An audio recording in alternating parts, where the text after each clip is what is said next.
투자자들은 정치권의 부채 한도 협상과 연준 위원들의 발언에 주목을 하고 있습니다. 이르면 오는 6월 1일에 채무 불이행이 닥친다는 경고가 나오는 중인데요. 연준 위원들이 금리를 인상해야 한다라면서 매파적인 발언들을 쏟아내고 있는 상황 속에서 부채 한도가 결국에는 상향이 되더라도 정치권에서의 대치가 계속이 된다면 투자 심리가 악화될 것이라는 분석이 많습니다. 앞으로 이 주가의 향방은 어떻게 되는 것인지 김태수 위원님과 함께 이야기해 보도록 하겠습니다. 위원님 안녕하세요. 네, 안녕하세요. 네, 간밤 시장 어떻게 보셨을까요?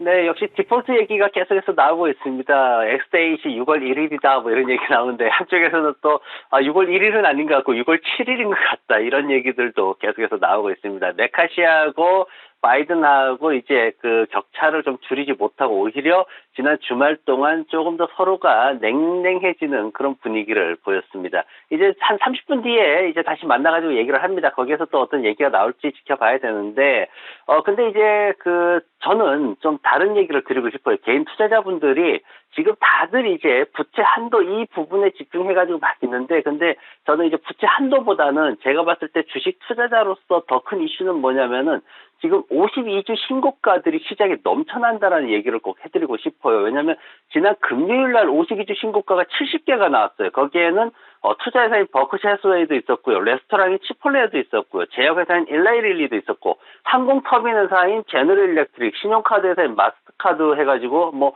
오라클, 팔란티어, 그리고 산업기계 뮬러, 정말 다양한 분야에서 굉장히 우리가 이름만 되면 알 수 있을 만한 그런 종목들이 52주 신고가를 기록을 했습니다. 게다가 이미 우리가 알듯이 애플, 구글, 뭐 마이크로소프트, 엔비디아, 셀즈포스, 넷플릭스, 메타까지 이런 대형 기술주들도 52주 신고가를 기록을 했고요. 메타와 엔비디아 같은 경우에는 바닥에서 지금 170% 이상 뛰어 올라 있는 그런 모습들을 보이고 있습니다. 애플, 알파벳도 40% 이상 뛰어 올라 있는 그런 상황인데, 이런 상황에서 우리가 부채 한도, 미국의 디폴트 이런 거 가지고 너무 비관적으로 감정을 가져가면은 정말 기회가 왔을 때 이걸 잡지 못한다는 그런 생각을 해요. 한 가지만 딱 생각을 해보면 됩니다. 미국이 진짜로 파산하는가라는 문제. 이게 어디 뭐 남미 어디 국가라든가 뭐 이러면은 사실 문제 심각합니다. 실제로 국가가 무너질 수 있으니까. 하지만 미국은 파산을 할 수도 있습니다. 하지만 그렇다고 해서 그건 정치적인 것뿐이지 실제로 경제가 무너지는 상황은 아닙니다. 그렇다면은 주식 투자하는 사람의 입장에서는 일시적인 악재는 오히려 매수에 아주 좋은 기회가 된다. 이거 당연히 우리가 계속해서 해왔던 거잖아요. 지난번에 뭐 우크라이나 전쟁 터졌을 때도 그때 들어갔으면은 단기적으로 수익이 올릴 수 있었고, 지난번 연말에 바닥 쳤을 때도 또 들어갔으면은 또 수익을 낼 수 있었고, 위기는 기회다라는 생각을 좀 하면서 주식시장을 봤으면 좋겠습니다. 그래서 뭐 시장을 장담할 수는 없습니다. 하지만 그럼에도 불구하고 제가 대형 기술주들 쭉 매수 권유를 드려왔고, 그리고 지난주 해가지고 대형 기술주들 실적 시전에 올라오면은 어느 정도 조금 일부 수익 실현하면서 다음 리스크 관리 가지고 가자. 만약에 지금 뭐 미국이 디폴트가 됐다. 근데 제일 억울한 사람이 누구겠어요? 현금 없는 사람이 제일 억울합니다. 왜? 주식을 사야 되는데 못 사니까. 그런 관점에서 좀 긍정적으로 투자자분들이 시장을 봤으면 좋겠다라는 말씀을 드리고요. 이번 주에 경제지표들 쭉 발표가 됩니다. 뭐 크게 나오는 건 없는데 수요일 날 FOMC 회의록이 나와요. 이때 이제 6월 달에 FOMC에서 과연 금리가 인상이 될까 말까 이 부분을 좀 가늠해 보려고 하는데, 지금 연준 총재들은 6월 달에 조금 쉬어가는 게 낫지 않겠냐 이런 뉘앙스로 계속해서 얘기를 좀 하고 있습니다. 그리고 금리로 넘어가면은 개인 소비, 소득, 그리고 개인 소비 지출 관련해서 데이터들이 나오는데 큰 변화는 없을 것으로 그렇게 지금 전망이 되고 있습니다. 이번 주에 실적 발표 계속 이어집니다. 소비 관련주들이 줄줄이 이제 실적 발표를 앞두고 있는데, 오토존이라든가 딕스포츠 뭐 이런 회사들, 코스트코 이런 회사들은 실적이 좀 나아질 것으로 기대를 하고 있고요. 반면에 로스라든가 엔비디아, 베스트바이 같은 기업들은 실적이 좀 하락할 것으로 우려가 되고 있기 때문에 이런 부분들도 우리가 또 잘 챙기면서 이번 주 시작해야 될 것 같습니다. 네, 앞으로 발표될 FOMC 회의록 그리고 소비 관련 데이터들 주목해 주셔야겠고요. 또 소비 기업들의 실적 발표 그리고 엔비디아의 실적 역시 남아 있으니까요. 꼭 기억해 주시기 바랍니다. 그럼 섹터 종목별 흐름 확인해 보도록 하겠습니다. 구글과 메타 등이 포함된 커뮤니케이션 그리고 부동산 섹터의 흐름이 좋았습니다. 반면 소비주들이 빨간불을 켰는데요. 특히 필수 소비재 섹터의 흐름이 좋지 못했습니다. 월마트, 코스트코를 비롯해서 코카콜라 그리고 P&G의 흐름이 좋지 못했습니다. 종목별로 간단히 살펴보자면요. 기술 섹터가 종목별로 흐름이 좀 갈렸는데요. 애플은 루프캐피탈에서 투자 의견을 하향하자 0.5%가량 하락을 했고요. 반도체 종목들 가운데에서 마이크론의 하락세가 눈에 띕니다. 중국 당국이 마이크론 제품에 대해서 심각한 보안 문제가 발견이 됐다라면서 제품 구매를 금지하겠다고 밝혔기 때문입니다. 때문에 약 3%가량 하락을 했습니다. 관련해서 위원님과 곧 자세하게 다뤄볼 예정이고요. 커뮤니케이션 섹터를 보면 구글과 메타 그리고 티모바일 등 흐름이 좋았습니다.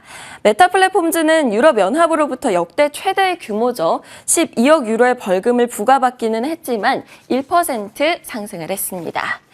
헬스케어 섹터에서는 화이자가 급등세를 나타내서 눈에 띄는데요. 체중 감량 약물 효과를 입증해냈다는 소식에 5%가량 상승을 했습니다. 오른쪽을 보시면 아까 말씀드렸듯이 소비재들의 흐름이 대부분 좋지 못했습니다. 하지만 테슬라만이 5% 가까이 상승하는 모습이었습니다. 하단의 금융섹터 중에서는 요즘 급등락을 반복하고 있는 지역은행주죠. 패괴스트가 20%가량 급등을 했는데요. 부동산 건설대출 포트폴리오를 매각했다는 소식이 전해졌기 때문입니다. 마지막으로 에너지주들 중에서는 쉐보론은 원유가스업체인 PDC 에너지를 인수하기로 합의했다는 소식에 상승세를 나타냈습니다. 그렇다면 종목별 이슈들 위원님과 함께 자세히 다뤄보도록 하겠습니다. 마이크론 소식부터 확인해 볼까요? 네, 미국에서 이제 중국을 겨냥해가지고 계속해서 반도체 관련한 여러 가지 규제 조치들을 내놓습니다. 그럴 때마다 항상 타겟이 되는 게 이제 마이크론인데, 마이크론 같은 경우에 뭐 여러 차례 이제 이런 일이 있었습니다만, 이번에 이제 조금 문제가 되는 게 뭐냐면은, 이제 사이버 보안 쪽 관련해가지고 이제 구매를 못하게 되는 이런 상황, 구매를 금지시키는 이런 상황들이 진행이 됐는데, 그런데 이게 매출에 이제 직접적인 영향을 미칠 수 있다 이런 보고서가 나왔습니다. 그래서 마이크론의 어떤 매출이 뭐 한 두 자릿수까지 10% 이상은 넘어가지 않겠지만 그래도 한 7, 8% 정도 이렇게 매출을 줄일 수 있다. 사실 매출 7, 8% 주는 거 굉장히 크거든요. 그래서 그런 부분들이 주가를 좀 흔들어 놓는 그런 모습을 보였습니다. 엔비디아 같은 경우에는 지금 보면 이제 수요일 날 실적 발표 앞두고 있는데 그런 부분에 있어가지고 조금 기대감을 많이 만들고 있는 모습이고, 매출이 한 65억 달러 그리고 주당 92센트 정도의 EPS를 지금 기대를 하고 있습니다.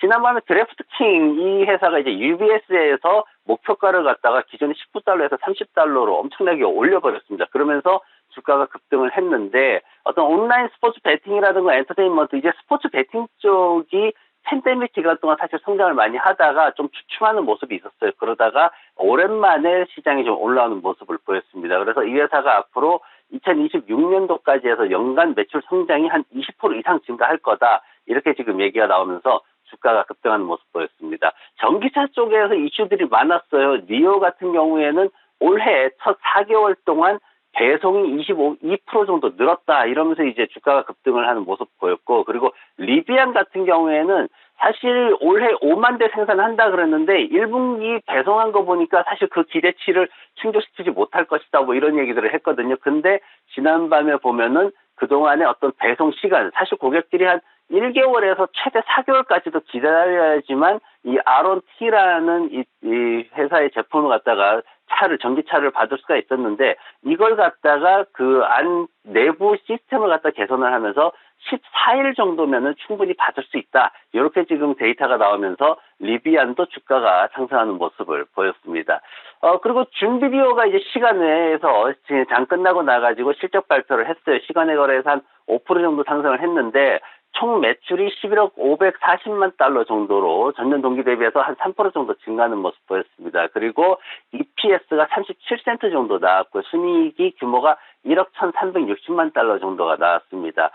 지금 거기에다 또 하나 나오는 게 뭐냐면, 준비디오 같은 경우에는 이제 개인들, 팬데믹 기간 동안에는 이제 개인 그 소비자들이 많이 늘었었는데, 그 이후에는 매출이 떨어지고 이러면서 이제 기업 관련된 매출을 늘리려고 굉장히 노력을 많이 했어요. 그러면서 이번에 나온 거에서 이제 10만 불 이상 이렇게 수입 매출에 기여한 고객 수가 전년 대비해서 한 23% 증가했다. 그래서 회사의 정책이 잘 맞아 들어가고 있다. 그런 측면에서 좀 긍정적으로 평가를 받았습니다. 오늘 제가 ETF 가져온 거는 중국 겁니다. 중국 자유소비재 ETF인데 글로벌 X MSCI 차이나 컨슈머 디스크리셔널이라는 이 ETF를 가져왔습니다. 근데 이 오랜만에 이제 그 중국 거를 가지고 왔는데 사실 그 시장에서 중국 관련된 것들은 굉장히 소외되어 있는 그런 모습이 있었어요. 뭐 알리바바나 이런 개별 종목들도 사실 좀 들어가기가 좀 애매한 그런 모습들이 있었는데 중국 대형주들을 중심으로 일단 구성이 돼 있다라고 알고 계시면 되고 지난 밤에 오전장에서 어떤 상황이 있었냐면은 중국을 비롯해서 남아프리카라든가 인도, 인도네시아 이런 신흥국 관련된 시장의 ETF들이 오전장을 거의 주도하는 ETF 시장을 주도하는 모습들을 보였습니다. 오후 들어가지고 이제 나스닥 올라가면서 전기차라든가 우주항공 반도체가 올라오긴 했는데 어쨌든 오전에 굉장히 지금 지난밤에 신흥국 시장에 대한 이슈들이 많이 생겼고 최근에 이제 프랭클린 템플턴 같은 경우에는 이제 뭐 한국을 비롯해가지고 신흥국 시장들이 좀 매력이 있다. 이제 유럽이라든가 미국 쪽에서 은행권 부실들이 좀 생기다 보니까 이런 보고서들이 나왔고 지난번에 블룸버그 통신에서 나온 얘기는 뭐냐면은 지금 응답자의 61% 정도가 앞으로 1년 동안 신흥국 시장이 굉장히 투자가 늘어날 것이다. 이런 보고서가 나왔습니다. 그러면서 신흥국 시장에 대해서 약간의 어떤 그 미국 침체나 이런 것들에 대한 피난처 이렇게 좀 인식이 되고 있어가지고 단기 급등을 노리고 들어가기에 사실 아직은 좀 유동성에 대한 그런 문제들이 좀 있어요. 하루 평균 한 3, 4만 주밖에는 거래가 되지 않고 신흥국 시장 종목들이 그 ETF들이 지금 거래가 별로 활성화되어 있지 않은 그런 모습입니다. 하지만은 지금 현재 하락장에서 이제 가격 조정 충분히 거치고 시간 조정 거치고 있는 그런 과정으로 봤을 때 앞으로 한 2, 3개월 지금 어차피 하반기 이후에는 꾸준히 뭔가 좀 개선될 거다라는 기대감이 있기 때문에 한 2, 3개월 분할 매수한다면은 단기적으로 수익을 좀 기대할 만하지 않나 그렇게 보여집니다. 네, 간밤 종목별 이슈들 자세하게 짚어봤습니다. 그렇다면 오늘 위원님의 픽은 무엇일까요? 전자상거래 기업이죠. SC 가져오셨어요.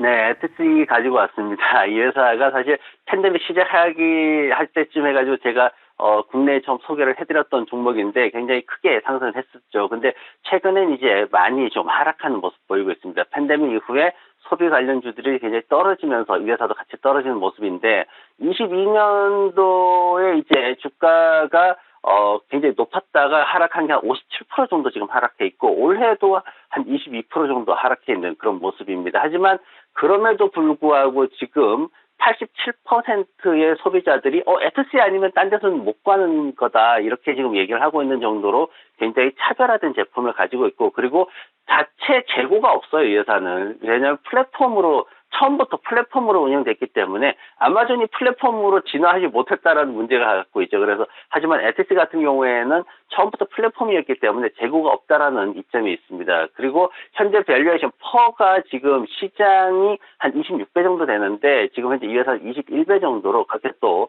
부담은 좀 덜한 그런 모습이고 재무구조 관련해가지고 지금 예상치를 상회하는 실적들을 좀 내고 있어요. EPS도 53센트 정도 나왔고 매출도 전년 동기 대비해서 한 10% 이상 증가하는 그런 모습들이 나왔습니다. 그리고 9,550만 명 정도의 이제 활성되어 있는 구매자들을 보유를 하고 있고 그리고 신규 바이어가 700만 명 증가하면서 최근에 성장성을 다시 또 입증하는 모습을 보였습니다. 시장에서는 평균적으로 122달러 정도 목표가를 가지고 있는 모습이 있고 지난 1분기 실적 보더라도 전년 동기비 대비해서 잘 증가를 하고 있기 때문에 앞으로 좀 더 회복이 될 것이다라는 기대감도 좀 높게 측정이 되어 있습니다.